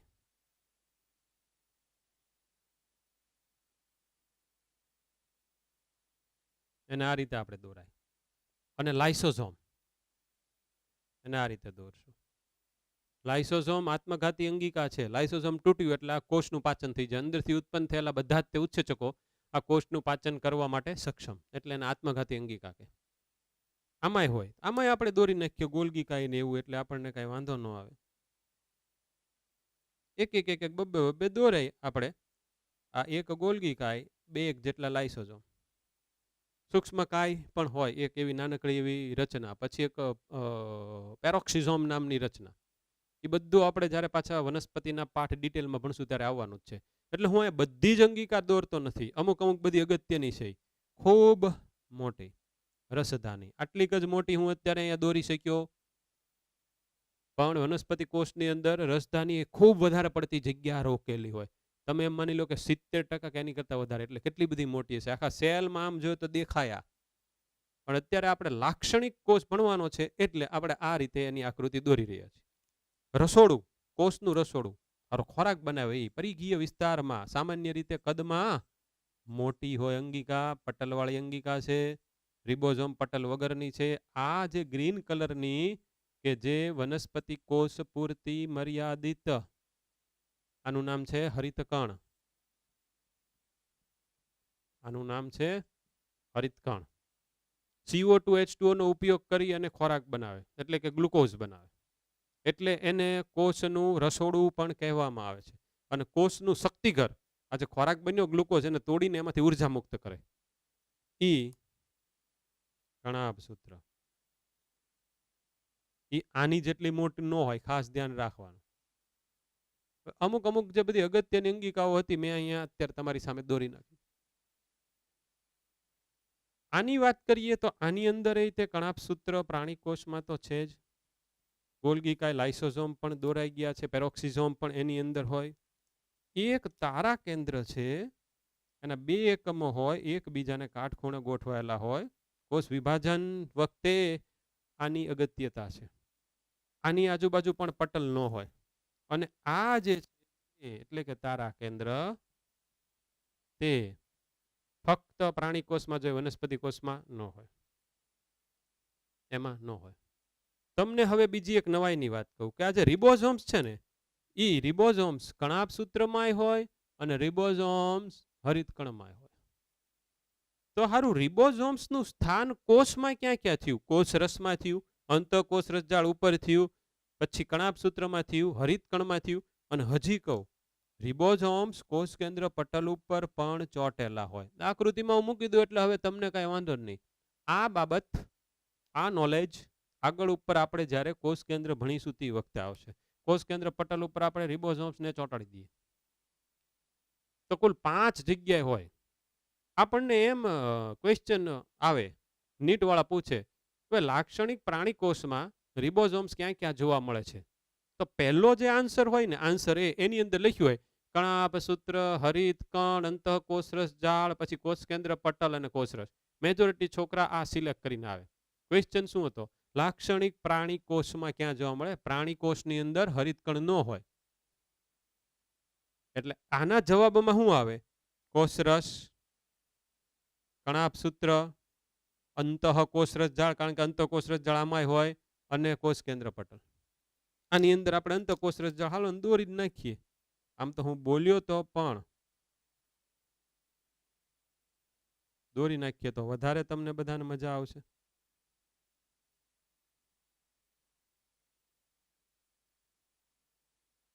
રેડી? આ થઈ ગઈ અંતઃકોષરસ જાળ, ને એની ઉપર મૂકી દઈએ કણિકામય અંતઃકોષરસ જાળ, જેની ઉપર રિબોઝોમ્સ આવેલા હોય. આપણે અંતઃકોષરસ જાળની પણ શોર્ટ નોંધ ભણવાની છે, આપણે લાઇસોઝોમની ભણવાની, આપણે રિબોઝોમ્સની ભણવાની, આપણે ગોલ્ગીકાઈની, બધાની આપણે ટૂંક નોંધ ભણવાની છે. જે કોષરસ છે એની અંદર કોષરસ કંકાલ આવેલું હોય, એમાં બધા તંતુઓ અને નળીઓ હોય. ભાઈ તંતુ ને નળી, નળી હોય એ વચ્ચેથી પોલી હોય અને તંતુ હોય એ સોલિડ હોય, ધ્યાન રાખજો. એવું આની અંદર આવેલું હોય આવા બધી જગ્યા. એટલે કોષમાં તો બધું ખૂબ હોય. આપણે આપણો જે સિલેબસ છે, આપણા જે નીટના મુદ્દા છે, આપણા જે સિલેબસની અંદર મુદ્દાની જે લિમિટ આપીશ, બાઉન્ડ્રી, એટલું આપણે ધ્યાનમાં રાખી અને આપણે આ બધું ભણવાનું છે. બાકી 1 લાખ કોષની 1200 પાનાની બુક હોય, 1200 પેજીસ હોય. એટલે આપણે અહીંયા નીટ મુજબનું ભણશું. આપણે we are concern with 360 mark. બીજું બહારનું નોલેજ તો બાયોલોજીમાં એટલું છે ને કે આખો આપણે જે જન્મ લીધો છે એમાં ડેઈલી વાંચા કરીએ ને તોય આપણે આખું બાયોલોજી જાણી ન શકીએ. હજી તો આપણે લાક્ષણિક વનસ્પતિ કોષ ને પ્રાણી કોષ, આપણે પછી હ્યુમન બોડીનું ભણશું તો આપણે હ્યુમન બોડીની અંદર આપણે આપણું એક પાચન તંત્ર ભણશું. તો એ ખાલી 7, 8, 9 કે 10 પાઠ 10 પેજનું હોય ને. પછી એવી રીતે આપણે આપણું પરિવહન તંત્ર ભણશું, આપણે આપણું શ્વસન તંત્ર ભણશું, એના કાંક 7 કે 8 પાના હોય. પણ જે શ્વસન માર્ગના સ્પેશિયાલિસ્ટ ડોક્ટર હોય એ તો MBBS પછી 2 વર્ષ સુધી એકલું એનું જ ભણે. એની પાછી કેટલી બધી રેફરન્સ બુક હોય, તો તમે વિચાર કરો. અને એક જ ટાઈપના સ્પેશિયાલિસ્ટ બનીએ કે જે કોઈ પણ શ્વસનના સ્પેશિયાલિસ્ટ હોય એ મગજની સારવાર કરતા ન હોય, કારણ કે એને મગજનું એટલું બધું નોલેજ ન હોય. એની પાછી ડિગ્રી જુદી આવે. તો એક પાછા મગજના ડોક્ટર જુદા હોય, એક પાછા અન્નમાર્ગના ડોક્ટર જુદા હોય. આ તો ખાલી આપણી વાતથી આવો તો કેટલા બધા સજીવો છે દુનિયા ઉપર. એટલે આમાં તો તમારે વિષય વસ્તુની બહાર, કમ્પોનન્ટ હું જે આપું એની બહાર કોઈ પણ જવાનું નથી. આપણે પહેલા વહેલા સારા માર્ક લાવીને આગળ વધવું છે. હવે જોજો, અહીંયા અમે બધી અંગિકાઓ દોરી નાખી. એક મેં તમને અત્યારે પ્રશ્ન તમારી સામે મૂકી દીધો. એવી જ રીતને તમને એમ પૂછે કે લાક્ષણિક વનસ્પતિ કોષમાં રિબોઝોમ્સ ક્યાં આવેલો હોય, તો એમાં ABCDમાં જે ગ્રુપની અંદર 5 ભાગ હોય, પહેલું એલું કોષરસ, કણાભસૂત્ર, હરિતકણ, અંતઃકોષરસ જાળ અને કોષ કેન્દ્ર પટલ, આ તમારે સિલેક્ટ કરવાનું.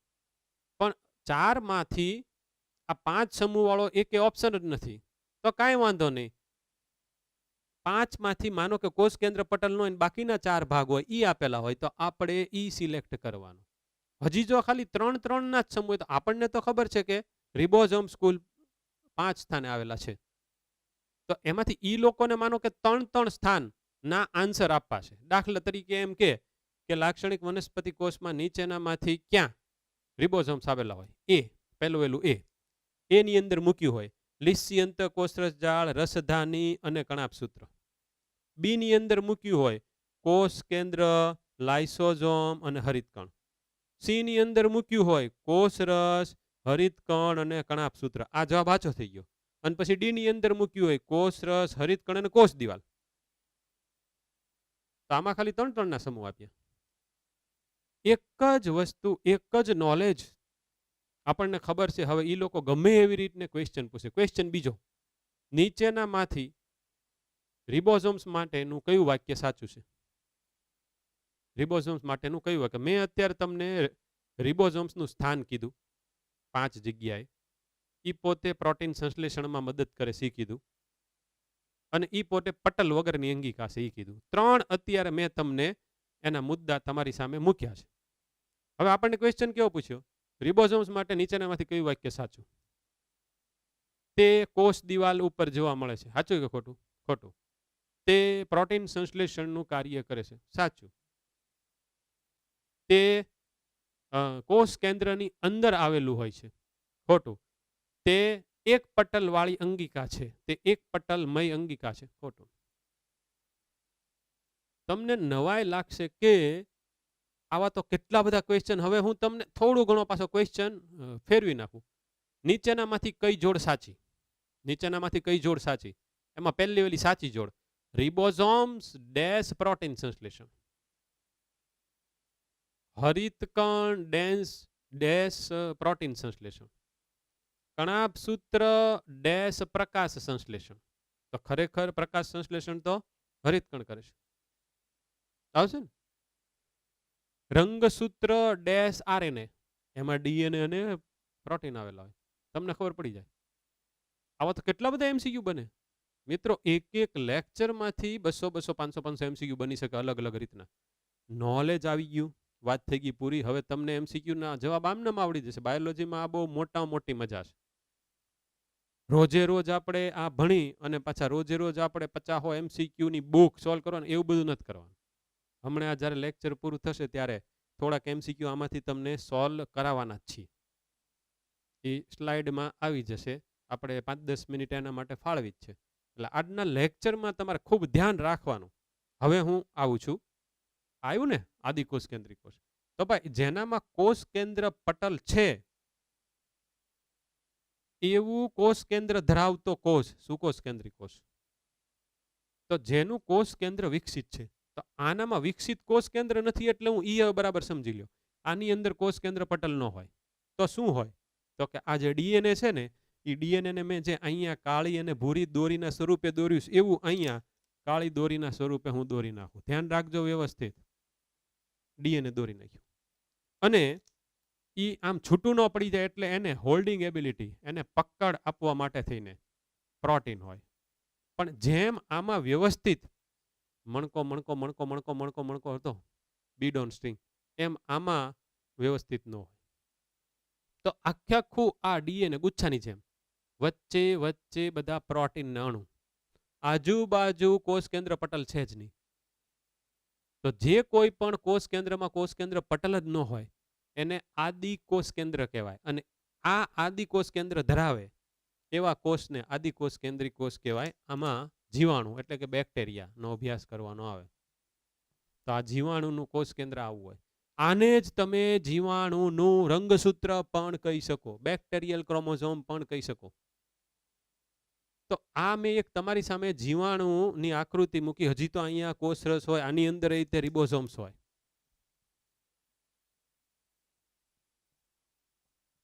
રિબોઝોમ્સ આમાં હોય રિબોઝોમ્સ, બરાબર. આની સિવાયની જેટલી રચનાઓ હશે એ બધી ભણશું. પણ બીજો જે એક ડિફરન્સ છે આ બંને વચ્ચે, આદિકોષ કેન્દ્રિક કોષ ને સુકોષ કેન્દ્રિક કોષ, આમાં આની જેમ પટલમય અંગિકાઓ, પડવાળી અંગિકાઓ સુકોષ કેન્દ્રિક કોષમાં છે, આની અંદર ન હોય. જો રિબોઝોમ છે એ પોતે પટલ વિહીન અંગિકા છે, પટલ વગરની એટલે કે પડ વગરની છે, એની અંદર ન હોય. આનું કોષ વિભાજન ફાસ્ટ થતું હોય. આનું કોષ વિભાજન સામાન્ય રીતે આની કરતાં થોડું ધીમે થતું હોય. આનું કદ બહુ નાનું હોય. બેક્ટેરિયાનું કદ 3 થી 5 મીએમ પણ હોઈ શકે, પણ જનરલી 1 to 2. આનું કદ એની કરતાં વધારે હોય, 10 to 20. અને આ બધા મેજોરિટી પેરાસાઇટ્સ, પરોપજીવીઓ, કોકની ઉપર જ આધાર રાખે, જ્યાં ત્યાં કોકની અંદર ગળી જાય, આ સેલની અંદર આ બધા ગળી જાય, બધાનો ખાત્મો કરે. સાલ્મોનેલા ટાઇફી નામનું બેક્ટેરિયો આપણામાં ટાઇફોઇડ પ્રેરે, પછી ઓલા ટીબીના બેક્ટેરિયાથી આપણને ટીબી થાય. એટલે એ બધા બેક્ટેરિયા જન્ય રોગો એટલે કે જીવાણુજન્ય રોગો કહેવાય. તો હવે તમને ખબર પડી ગઈ આદિકોષ કેન્દ્રી કોષ તે સુકોષ કેન્દ્રી કોષમાં જે અતિ મહત્વના ડિફરન્સ હતા એ મેં અહીંયા તમારી સામે મૂક્યા. કોના આધાર લઈને આ બે ભાગલા પાડ્યા? તો કે કોષ કેન્દ્ર વિકસિત છે કે નથી.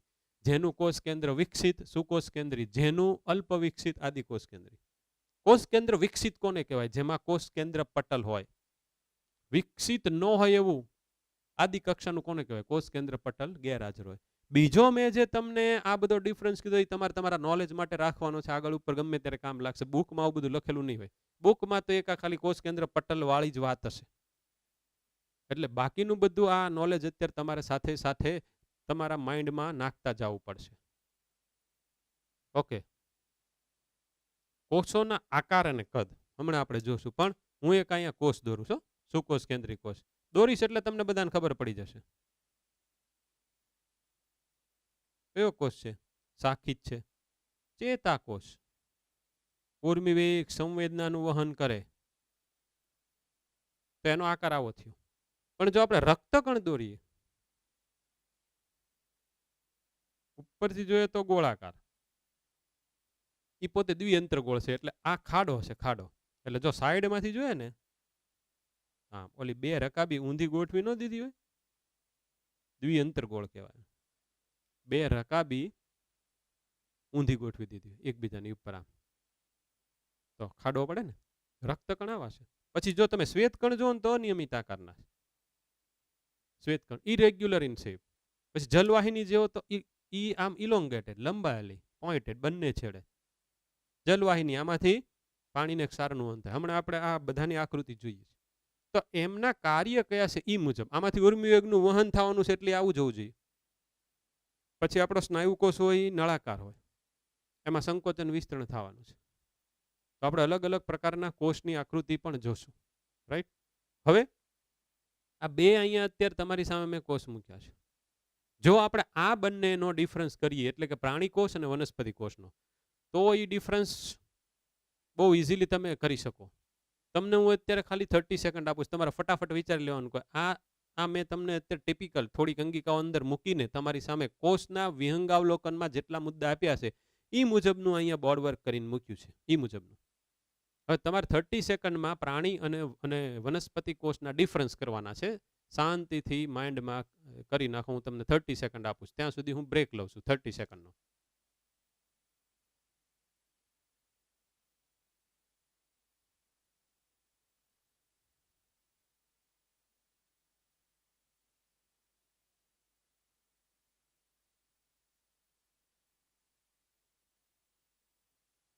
નામ લખી નાખીએ.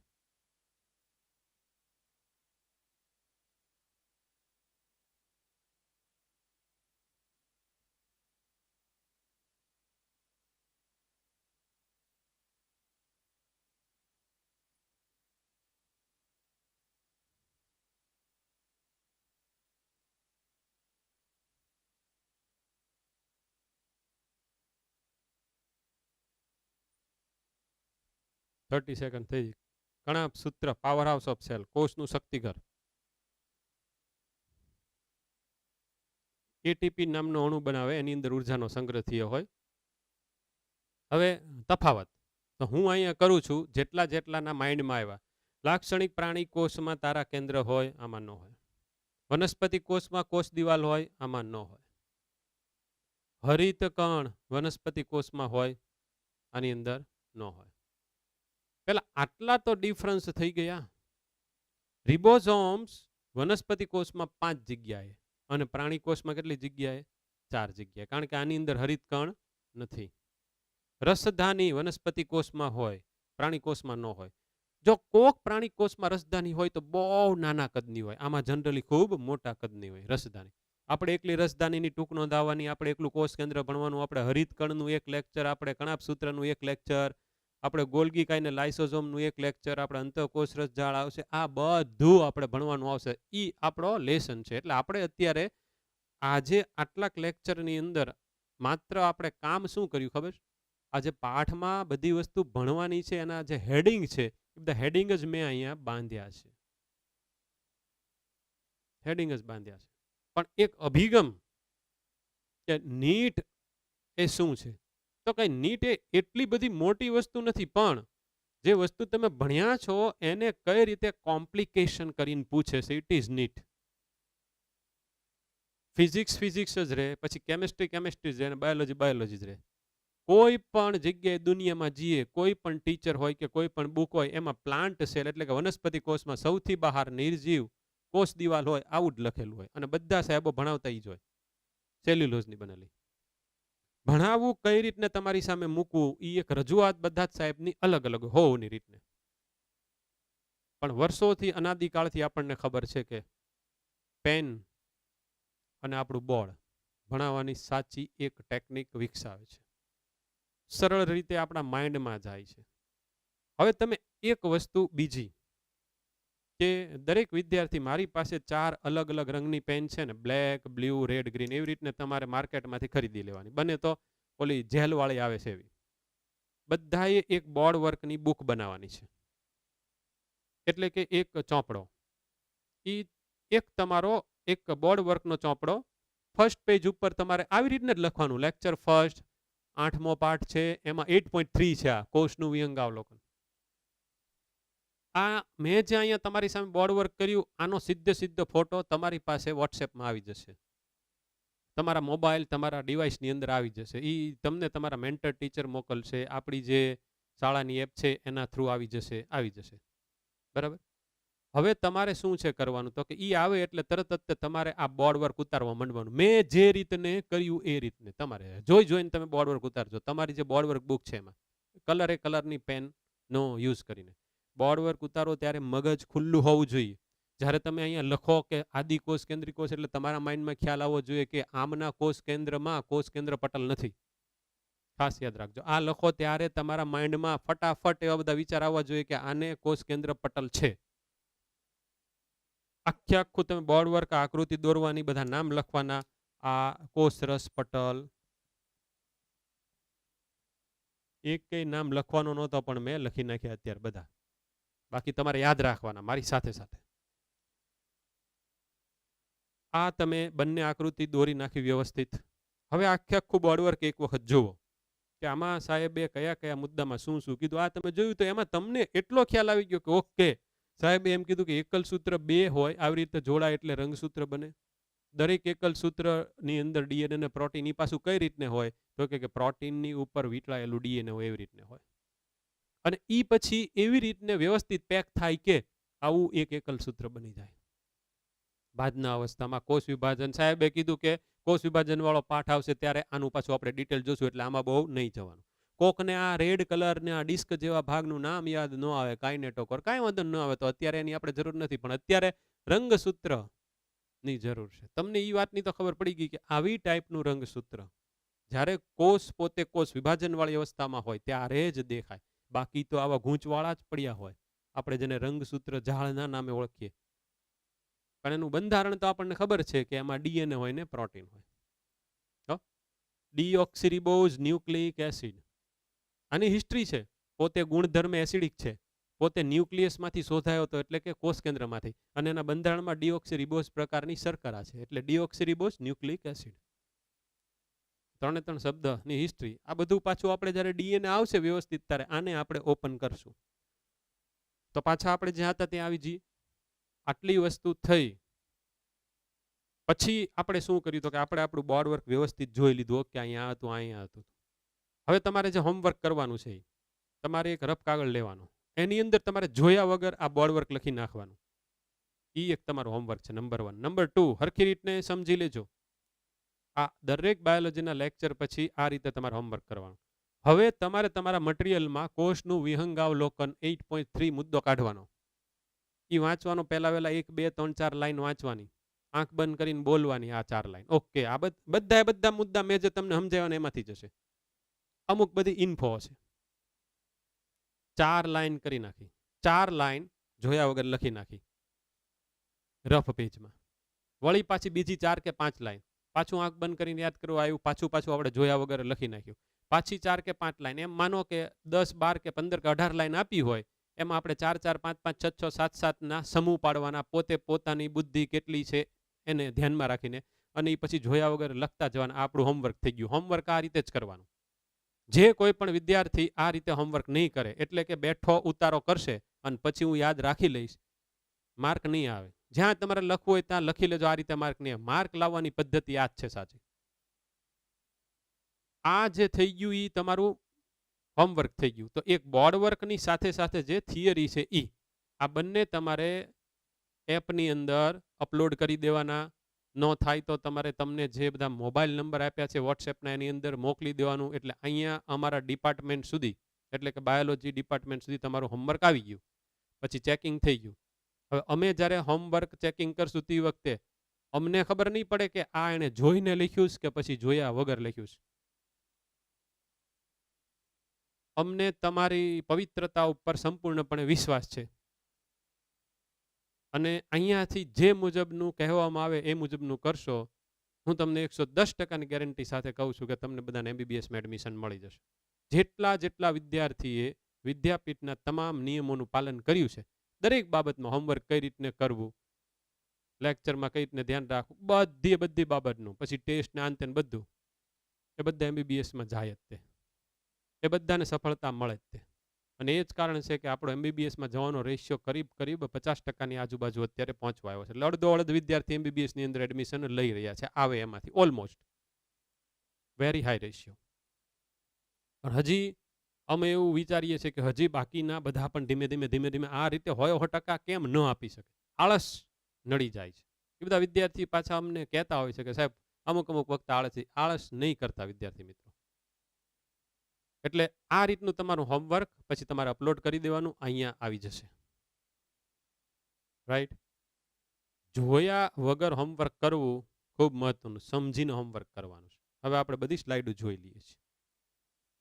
હવે થોડીક બધી ઇન્ફોર્મેશન છે એ આપણે લઈ લઈએ, કારણ કે આમાંથી આવશે ને MCQ તો એ બધા સીધા જ આવે ડાયરેક્ટ. ફોર એક્ઝામ્પલ, સૌથી નાનો કોષ કયો? માઇકોપ્લાઝમા. હવે બરાબર સમજજો કે માઇકોપ્લાઝમા છે ને એ ખરેખર એક ગ્રુપ છે. આપણે કેમ સુકોષ કેન્દ્રી કોષ ગ્રુપ હોય, તેની અંદર સસ્તન વર્ગ તો આવી જાય ભાઈ. સુકોષ કેન્દ્રી સજીવો કયા? તો કે સસ્તન વર્ગના આવી જાય, એની અંદર પીપળો આવી જાય, એની અંદર લીમડો આવી જાય, એની અંદર કૂતરા બકરા બિલડા આવી જાય, બહુકોષી જેટલા છે કેટલા બધા આવી જાય. એમ આ એક ગ્રુપ છે. તો આમાં તો બીજા ઘણા બધા એવા આવે, પણ જનરલી આ ગ્રુપના જે કોષ છે એ 0.3 μm લંબાઈવાળા જનરલી. પણ અમુક એવા હોય, દાખલા તરીકે PPLO, કે એની સાઈઝ થોડીક નાની હોય. શાહમૃગનું ઈંડું સૌથી મોટો કોષ, મોટામાં મોટો કોષ. તો ઈંડું છે એ પોતે અંડકોષ છે, યાદ રાખજો. તો આ શાહમૃગનું ઈંડું આપણને દેખાય, બાકી આમ આપણા બોડીના કોષ તમે બહાર કાઢો તમને ન દેખાય, તમારે માઇક્રોસ્કોપમાં જોવા પડે ને. આપણે માનો કે રક્તકણ જોવા કે પછી શ્વેતકણ જોવા. હા, આપણે જે ચેતાકોષ અહીંયા દોર્યો ને એ લાંબામાં લાંબો કોષ આપણો,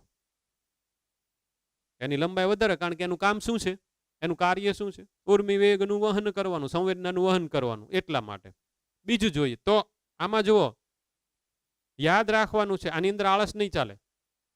હવે પછીથી ધ્યાન રાખો, મેં જે તમને 4 અલગ અલગ કલરની બોલપેન લેવાની કે એમાંથી બ્લુ કલરની બોલપેન અને એક રફ કાગળિયો લઈને જ બેઠવાનું લેક્ચરમાં જ્યારે પણ બેઠો ત્યારે. અત્યારે તમે યાદ રાખો. ચાલો, પહેલું શું હતું? સૌથી નાનો કોષ કયો? માઇકોપ્લાઝમા. એમની સાઈઝ 0.3 μm. આટલું તો યાદ રહી જ જાય. મોટામાં મોટું શાહમૃગ ઓસ્ટ્રીચનું ઈંડું. બસ પૂરું થઈ ગયું. હવે આનું તમારે સતત રિવિઝન કર્યા કરવાનું. ક્યારે? દાદરા ઉતરો ત્યારે, ઉઠો ત્યારે, પથારીમાં થોડીક વાર બેઠ્યા હો ત્યારે, આમ જાઓ ત્યારે, આમ જાઓ ત્યારે. ખ્યાલ આવી ગયો? સતત રિવિઝન કરવાનું. અને શું કહેવાય ખબર? ટોપર્સ હોય ને, ટોપર્સ, ખૂબ જેને વધારે સારા માર્ક આવતો હોય, જે ઇન્ટેલિજન્ટ હોય, તો સિલેબસ તો હારો એક જ છે બધાને માટે. નીટનો તો સિલેબસ સેમ છે, પણ જેને ટોપર્સ બનવું હોય એ શું કરે? એ સિલેબસ અલગ રીતે કરે. ભણવાનું તો એનું જ છે, પણ અમુક જણા આળસ કરી જાય. ઓલો જે ટોપર્સ છે એ આળસ નહીં કરે. જેને ડોક્ટર બનવું, સારા બનવું, મોટા બનવું, હરખી રીતને વ્યવસ્થિત બનવું, એ પોતે આળસ નહીં કરે. જેને સારા ડોક્ટર બનવું, એઝ એ ટોપર તરીકે અલગ તરી આવું, આ જ વસ્તુ એ પોતે અલગ રીતને કરશે. મેં તમને અલગ રીત કીધી. કઈ રીતની? ઘરમાં આટાટલ્લા મારતા હો ત્યારે આ બધું યાદ કરો. ઓકે, પહેલી આ માહિતી હતી, બીજી આ માહિતી, હજી આની અંદર ઘણી બધી આવવાની છે. આના માર્ક ન જ આવવા પડે. આ બધું સીધે સીધું ઘણા બધા ક્વેશ્ચન નીટમાં એવા પૂછાય, સીધું જ તમને કે મોટામાં મોટો કોષ નીચેનામાંથી કયો છે. તમને 4 અલગ અલગ પ્રાણીઓના ઈંડાના નામ આપી દીધા, એમાં એક શામૃગ ઓસ્ટ્રીચનું ઈંડું, બસ પૂરું થઈ ગયું. આ સીધું માહિતી. આવા ક્વેશ્ચન નીટમાં ડાયરેક્ટ આવે એવા 50% જેટલા ક્વેશ્ચનો હોય છે. આની અંદર આળસ કરી જઈએ તો નહીં ચાલે. આ હું તમને અત્યારે પહેલા જ લેક્ચરથી ચેતવી રહ્યો છું અને બધી ટ્રીક પણ આપી રહ્યો છું. અને તમારા નાના નાના જે ટાઈમ છે એનો તમારે સદુપયોગ કરવાનો છે ફોર એટલીસ્ટ 2 years. તમને મિત્રો કોઈ પણ ડોક્ટર થતા રોકી ન શકે. પણ આમાં જેટલી આળસ એટલા આપણે માર્કમાં પાછા પડશું, એટલા આપણે આપણા સ્વપ્નથી દૂર થતા જશું. ખાસ ધ્યાન રાખજો. 2 વસ્તુ થઈ ગઈ. નાનામાં નાનું માઇકોપ્લાઝમા 0.3 μm, મોટો કોષ ઓસ્ટ્રીચનું ઈંડું, શામૃગનું ઈંડું. આગળ જઈએ. આ જો રક્તકણ છે, તો આમાં શું આપણે માહિતી યાદ રાખવાની? ગોળાકાર દ્વિઅંતરગોળ, મેં અહીં આકૃતિ દોરી જ છે. લગભગ 7.0 μm એનો વ્યાસ છે રક્તકણ. આ આપણે સાઈડમાંથી જોઈએ. રકેબી આમ મૂકી હોય અને રકેબીને ઉપરથી જોવો તો આ દેખાય. આ બધા ખાડા છે અંતરગોળ. આગળ હાલીએ. શ્વેતકણ છે. અમીબોઇડ, અમીબા નો કોઈ આકાર નથી. આ બધા અનિયમિત આકારના છે. એના કદ જો, કોક નાના છે, કોક પાછા થોડાક મોટા છે. એના તમે કોષ કેન્દ્રની લાક્ષણિકતા જુઓ, એ છે કોષ કેન્દ્રના દેખાવ સ્વરૂપમાં પણ થોડોક ચેન્જ છે. સ્તંભીય અધિચ્છદ. અધિચ્છદીય પેશી સામાન્ય રીતે આપણા કોઈ પણ અંગો એમાં બહાર અથવા તો તેને અંદરથી ઢાંકતી હોય, એટલે જેનું નામ પડ્યું અધિચ્છદીય પેશી. એમાં આ સ્તંભીય છે કારણ કે એ સ્તંભાકાર છે. સ્તંભાકાર છે, લાંબા છે અને આમ સાંકડા છે. તમે એનું કોષ કેન્દ્ર જો મધ્યમાં નથી, મધ્યથી થોડુંક નીચે આવેલું હોય. આ બધું તમારું માઇન્ડ હાલવું પડે. બાકી આ આકૃતિ તો બધા તમારી સાથે જેટલા નીટ રાખ્યું છે બધા જોવાના જ છે. પણ આ રીતે એને જોવી. આપણી સ્કૂલનું એક સ્લોગન છે, ખબર? દિવ્યમ દદામિ તે ચક્ષુઃ. આ અમે તમને દેખાડી રહ્યા છે કે આને આ રીતે જોવો. આમાં શું છુપાયેલું છે એ રીતે જોવો. હવે આ ભાગ છે એ નીચે હોય એટલે અહીંયા કાંક સબસ્ટ્રેટમ હોય, એનો આધારક હોય, તો આ મુક્ત છેડો થયો કહેવાય. આ છેડો મુક્ત થયો કહેવાય. જે વસ્તુ અમે તમને દેખાડી રહ્યા છે, જે તમને દેખાતી નથી. દિવ્યમ દદામિ તે ચક્ષુઃ. નીટનો સિલેબસ બધાને દેખાય, પણ એમાંથી માર્ક કઈ રીતને કાઢવા એ અમારે તમને દેખાડવાનું છે. આગળ હાલીએ. આ છે ચેતાકોષ. આપણે જોઈ લીધો. શાખિત અને લાંબા, કારણ કે એનું કામ શું છે? ઉર્મિવેગનું વહન કરવાનું. સૌથી વધુ લાંબો કોષ આ હોય, ચેતાકોષ. જલવાહિની જોયું, ઇલોંગેટેડ. એ આમ ન હોવો જોઈએ, કારણ કે પાણીનું વહન એને કરવાનું નીચેથી ઉપર. એટલે આવી જલવાહિની કી છે, એ એક કોષ છે. તો જલવાહિની કી આ એક, બીજી, ત્રીજી, ચોથી, ઘણી બધી જલવાહિની કીઓ ઊભી હરોળમાં ગોઠવાયેલી હોય, એટલે નીચેથી પાણીનું શોષણ થાય ને પાણીના ક્ષાર બધા ઉપર જાય. તો જલવાહિની, જલનું વહન કરે એવો કોષ, એ જલવાહિની કી. અને આવી કેટલી બધી જલવાહિની કી ભેગી થાય, એની વચ્ચેની દિવાલનું વિઘટન પામે, એક નળી બને, તો એને જલવાહિની કહેવાય. આ છે એ જલવાહિની કી છે. પણ આ એક કોષ જ છે. મધ્યપર્ણ પેશી કોષ, ગોળ અને અંડાકાર. જોયું? અંદર તમને જે અહીંયા અંદર બ્લેક કલરના સ્પોટ દેખાય છે એ બધા હરિતકણ છે. એ બધા હરિતકણ છે. હવે મધ્યપર્ણ પેશી કોષ કોને કહેવાય? મધ્યપર્ણ કોષ કોને કહેવાય? તો આપણે એક પર્ણ લઈ લ્યો. આ એક પર્ણ છે, પાંદડું છે એમ માનો. એમાં ઉપર એકદમ પટલું આવરણ હોય, એવી રીતે નીચે હોય. આ ઉપરનું ઉપરી અને નીચેનું અધ. ઉપરી અધિસ્તર, અધ અધિસ્તરની વચ્ચે જે ભાગ આવેલો હોય એને મધ્યપર્ણ પેશી કહેવાય. એમાં આવા કોષો આવેલા હોય. એની અંદર હરિતકણ હોય. ઈ પોતે પ્રકાશ સંશ્લેષણનું કાર્ય કરે છે. તો અહીંયા તમે જોઈ શકો છો કે આ જે હરિતકણ છે એ બધા કોષમાં પરિઘીય વિસ્તારમાં છે. કોઈ દિવસ કેન્દ્રમાં ન હોય, કારણ કે ત્યાંથી CO2, H2O, O2 આ બધાની આપલે બહુ ઇઝીલી થઈ શકે. ખાસ કરીને CO2 ને O2 જેવા વાયુઓની આપલે. એટલે એ બધા પરિઘીય વિસ્તારની અંદર આવેલા હોય. અને જો આપણે થોડુંક એનલાર્જ કરવું હોય તો તમને દેખાડું. આમ તો તમારી પાસે જે બુક છે એની અંદર છે જ તે, પણ આ તમારે જોવું હોય, આ જોયું? આ બધા જે બ્લેક કલરના સ્પોટ છે એ બધા હરિતકણ છે. પાછું આપણે ઝૂમમાંથી અને પાછું બીજામાં લાવી નાખીએ. કોષનું વિહંગાવલોકન જ ચાલે છે. એમાં આકારમાં વિવિધતા, તો ભાઈ એ તો આકાર કાં તો બિંબાકારના, બહુકોણીય, ઘણા બધા ખૂણા બહુકોણીય, સ્તંભાકાર, ઘનાકાર, તંતુમય કે અનિયમિત આકારના હોય. આપણે અત્યાર સુધીમાં જેનો અભ્યાસ કર્યો હોય તો આ તો જસ્ટ એક વખત જોઈને પછી ભૂલી જવાનું છે. આ આપણે આકૃતિઓ આખા બાયોલોજીમાં જેટલી બધી આવશે ને કે આ બધાને બધા કાંકની કાંક આકાર તો આવી જ જવાના છે. હવે જો સુકોષ કેન્દ્રી કોષની અન્ય સજીવો સાથે તુલના, આ સુકોષ કેન્દ્રી કોષ છે. આ લાક્ષણિક પ્રાણી કોષ છે કે વનસ્પતિ કોષ? તો તમે અહીંયા જુઓ કે અહીંયા દિવાલ નથી એટલે આ લાક્ષણિક પ્રાણી કોષ થયો. એની અંદર નહીં તે અમુક અંગિકા દેખાડી છે, કણિકા, મયંત, કોષરસજાળ, ગોલ્ગીકાય, પછી લાઇસોઝોમ છૂટા પડેલા, પછી કણાભસૂત્ર, પાવર હાઉસ, આ બધું દેખાડ્યું છે. પણ અન્યની સાથે તુલના કરવાની છે. તો ભાઈ તુલના માટે પહેલા આની સાઇઝ કેટલી છે? 10 થી 20 મ્યુએમ. હવે જોજો આની તુલના કોની સાથે આવી? બેક્ટેરિયા. બેક્ટેરિયા એટલે કોણ થયું? આદિકોષ કેન્દ્રી કોષ. તો એ 1 થી 2 મ્યુએમ. પણ અમુક બેક્ટેરિયા 3 થી 5 મ્યુએમ વાળા પણ હોઈ શકે. આનું કદ, આ બધા મોટા થયા 10 થી 20, આ બધા 1 થી 2. હજી આની કરતા થોડાક નાનામાં જઈએ, પ્લુરો ન્યુમોનિયા લાઇક ઓર્ગેનિઝમ 0.1 મ્યુએમ. 0.1 મ્યુએમ. PPLO પહેલા આ યાદ રાખો, પછી આને પ્લુરો ન્યુમોનિયા લાઇક ઓર્ગેનિઝમ નો યાદ રહે ને 8-10 વખત લખી નાખવાનું. આ બધી ટિપ્સ હું તમને એવરી લેક્ચરમાં આપ્યા કરીશ, કારણ કે આપણે જોયા વગર લખવાનું છે. કોઈ એમ કે સાહેબ નીટમાં તો આ તો સામે આવવાનું જ છે ને, કાં તો ક્વેશ્ચનમાં હશે કાં તો આન્સરમાં હશે. એમ નહીં ચાલે. તમે જ્યારે કોકને સમજાવો ત્યારે તો તમારે તે બોલવું પડશે. દવાના નામ તમે જ્યારે MBBSમાં જશો તે વખતે ત્યાંય તે આવી બધી MCQની ટેસ્ટ હોય તો આવવાના જ હોય. પણ જ્યારે તમે પેશન્ટને દવા લખશો ત્યારે તો તમારે લખવું જ પડશે ને, યાદ રાખીને. એટલે એ બધી પ્રેક્ટિસ અત્યારથી સ્ટાર્ટ કરવાની હોય. પ્લુરો ન્યુમોનિયા લાઇક ઓર્ગેનિઝમ PPLO 0.1 મ્યુએમ. આ બધી માહિતી છે, આ બધું ગોખાઈ જ જવું પડે. અને વાયરસ, કોરોના વાયરસ અત્યારે હાહાકાર મચાવી દીધો છે. સૌથી વધારે નાનો 0.02 to 0.2 મ્યુએમ. તો આની કરતા મોટું કદ આનું, એનેથી મોટું કદ આનું ને એનેથી મોટું કદ આનું. આ 10 થી 20 વાળો છે, આ છે 1 થી 2 વાળો છે, આ છે 0.1 વાળો છે, અને આ 0.02 to 0.2 વાળો છે. તો વાયરસ બધા બેક્ટેરિયામાં ઘણા બધા રહી શકે. જે કોઈ પણ વાયરસ બેક્ટેરિયામાં રહે એને બેક્ટેરિયોફેઝ કહેવાય. બેક્ટેરિયોફેઝ કહેવાય. આ બધું આપણે આગળ ઉપર આવવાનું જ છે. ઓકે, આટલી સ્લાઇડ આ બધું તમારે યાદ રાખવાનું છે. પણ જે આપણી ટેક્સ્ટબુકની અંદર આકૃતિઓ આવી આપી છે એને તમારે દોરીને પાછી હોમવર્કમાં નથી મૂકવાની. એને આ રીતે યાદ રાખીને લખી નાખવાનું છે હોમવર્કમાં છેલ્લે, કે આકૃતિમાં જે માહિતી છે એ. ઓકે, હવે આપણે થોડાક MCQ જોઈ લઈએ. આ તમામ વસ્તુ, એક પણ વસ્તુ તમારે છોડવાની નથી બુકની. આપણે મેં જે તમને મટીરિયલ આપ્યું છે એની એક પણ નાનકડી એવી મેટર એ છોડવાની નથી. તમામ વસ્તુ આપણને યાદ હોવી જોઈએ, તો આપણને પૂરા માર્ક આવવાની સંભાવના છે જ. હલો વિદ્યાર્થી મિત્રો, તમે કોષનું વિહંગાવલોકન ટોપિકનો અભ્યાસ કર્યો. હવે આપણે એના કેટલાક પ્રશ્નો અને એના જવાબો જોઈએ છીએ.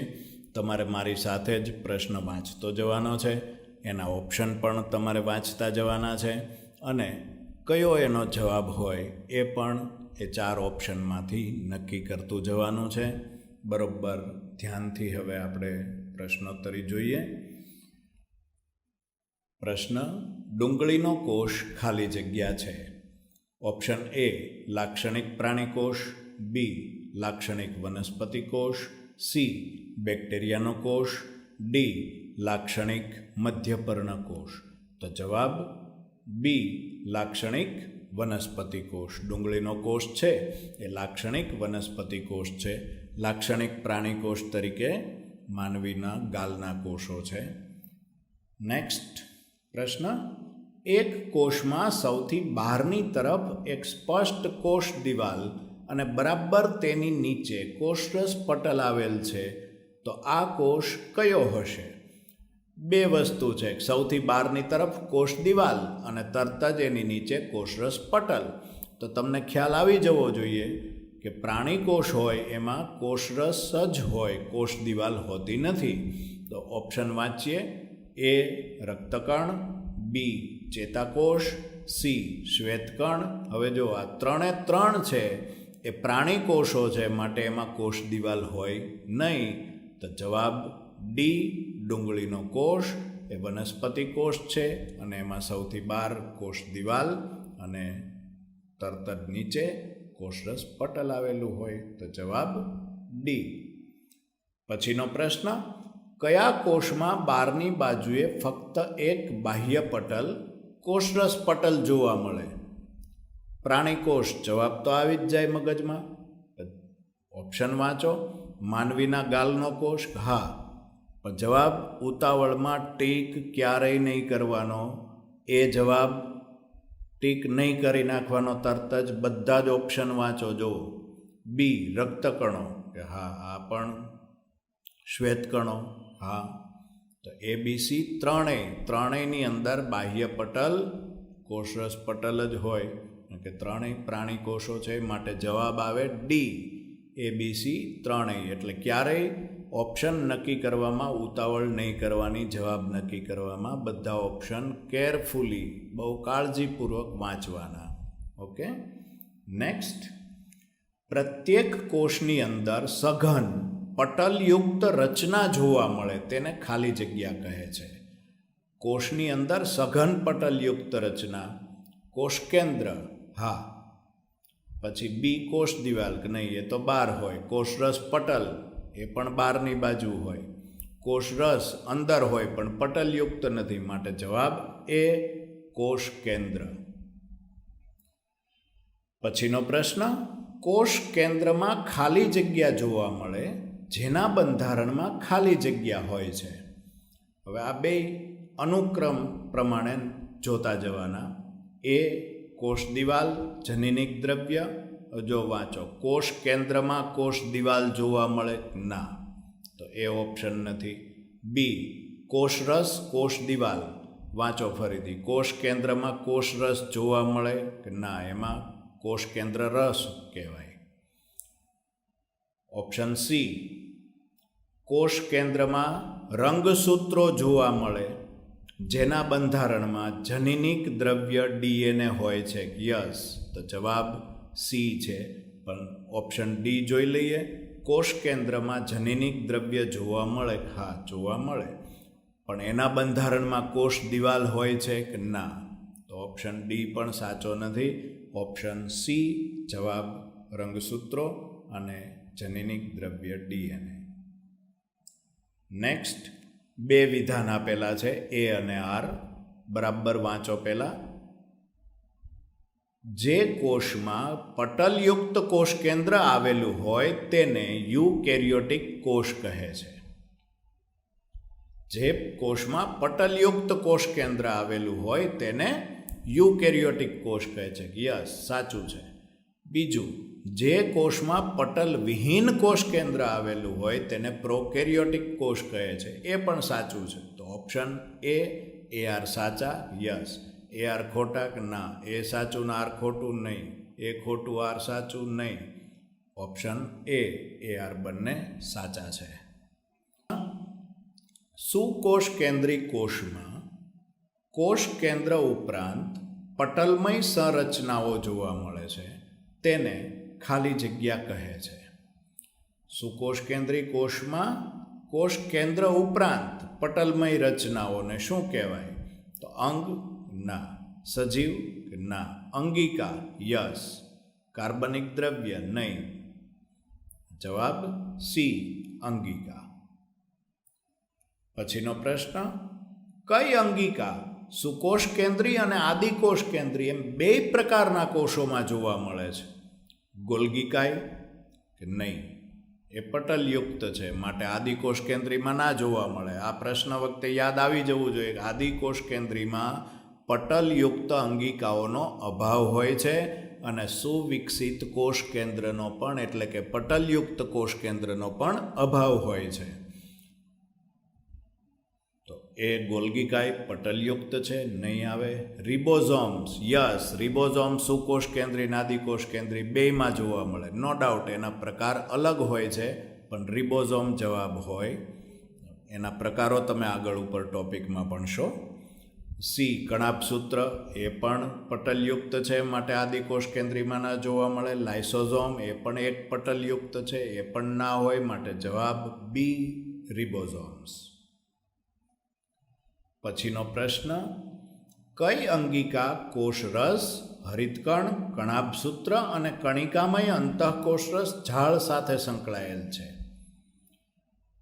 તો કઈ અંગિકા આવશે? કે લાઇસોઝોમ, તો કે ના. સૂક્ષ્મકાય, કે ના. રસધાની, કે નહીં. ડી રિબોઝોમ્સ, યસ, રિબોઝોમ્સ છે એ કોષરસમાં હોય, હરિતકણમાં હોય, કણાભસૂત્રમાં હોય અને કણિકામય અંતઃકોષરસ ઝાડની બહારની સપાટીએ હોય, માટે જવાબ છે ડી રિબોઝોમ્સ. ખાલી જગ્યા સૌથી નાનો કોષ છે, જ્યારે ખાલી જગ્યા સૌથી મોટો અલગીકૃત એક કોષ છે. તો સૌથી નાનો, સૌથી મોટો, એમ બે લિમિટેશન્સ કોષની નક્કી કરવાની છે. જવાબ મગજમાં આવી જવો જોઈએ. એ માઇકોપ્લાઝમા, હા, સૌથી નાનો છે. શાહમૃગનું ઈંડું, યસ, સૌથી મોટો છે. તો જવાબ એ છે, પણ બીજા ઓપ્શન વાંચો. ચેતાકોષ, કે નહીં, સૌથી લાંબો કોષ છે. રક્તકણ, સૌથી નાનો કોષ નથી. ડી માઇકોપ્લાઝમા, હા, સૌથી નાનો કોષ છે, પણ તો બીજું વાંચો. શ્વેતકણ, કે સૌથી મોટો કોષ નથી, એ માટે જવાબ છે એ માઇકોપ્લાઝમા સૌથી નાનો કોષ, શાહમૃગનું ઈંડું સૌથી મોટો અલગીકૃત એક કોષ. પછીનો પ્રશ્ન, નીચે આપેલી આકૃતિને ઓળખો. શ્વેતકણ, રક્તકણ, ચેતાકોષ કે જલવાહિની કી? કોની આકૃતિ છે? બુકમાં આપેલી છે. યસ, રક્તકણ છે. નેક્સ્ટ ક્વેશ્ચન, વિકલ્પ એ અને આર બે સાચા છે કે ખોટા છે એ નક્કી કરવાનું છે. બે વિધાન વાંચો. વિધાન એ, કોષો કદ, આકાર અને કાર્યની દ્રષ્ટિએ ખૂબ જ જુદા પડે છે. યસ, સાચું છે.